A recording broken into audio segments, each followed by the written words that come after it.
I don't know if it's the string of particularly bad Disney sequels I had to sit through the last few days, or the fact that this might actually be a good movie, but 101 Dalmatians 2 Patch's London Adventure is actually kind of a good movie. I dare even say, on par with the original. Yeah, I can't believe those words are leaving my mouth either. Really? This is the one?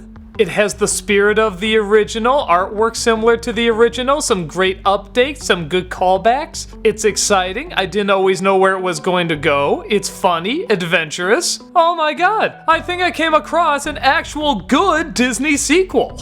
It begins not too shortly after the first one, where we see the Dalmatian plantation is about to be put into effect, so the family is about to move. But one of the puppies, named Patch, is feeling a little out of place. And it's understandably so. When you're the middle child of 101, you can get a little lost. Hungry for his chance to stand out, he sees that a TV dog, named Thunderbolt, is holding auditions for a new dog to be on his show. What he doesn't know is that his current sidekick, named Lil Lightning, has told him that they're about to kill off his character, so he needs to find a way to prove to the public that he's a real hero. Patch gets roped in as he knows everything about the show, but they seem to cause more chaos and misery than they do save people from it. Meanwhile, Cruella, oh god, how do I even explain this, gets sucked into the art world because she sees a guy who paints a dot. She admits that it feeds her crazy obsession and they just kinda paint dots together.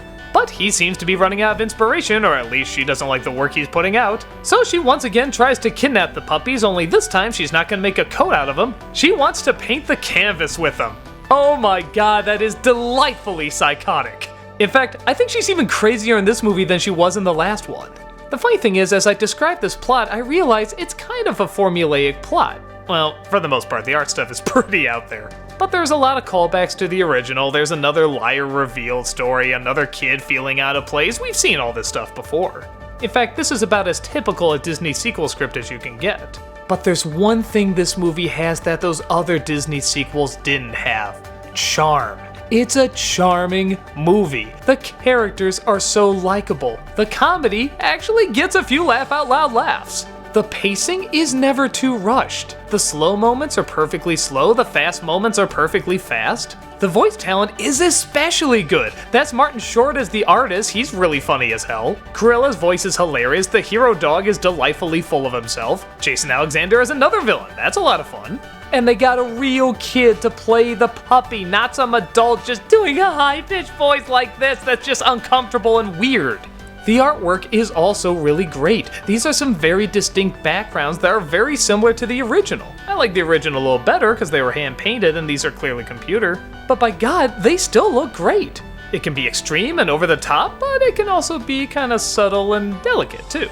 I guess the one thing that's missing from it is it doesn't feel quite as big as the original. I mean, the climax is another car chase, and it's just Cruella trying to catch the puppies again. There's even another scene where all the dogs bark to communicate. But in my opinion, the film makes up for it by having better comedy than the first. The first isn't especially funny, it's just cute.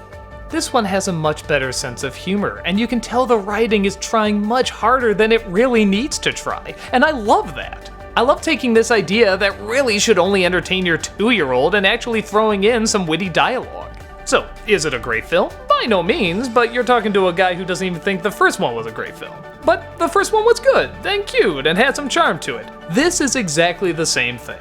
I love the interaction off of these people. I love that cute little pup talking to the egotistical dog. I like that weird artist talking to the insane Cruella de Vil. I like the husband and wife doing a little counterpoint duet in the opening. It's likable. It's really likable.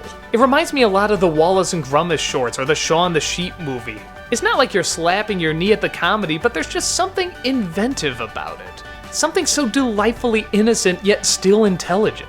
Like I said, I can't act like this is any phenomenal feat of animation or cinema storytelling, but it's just a nice, enjoyable little movie. A movie that I couldn't predict where it was gonna go. A movie that had a line or two I might actually quote out of context.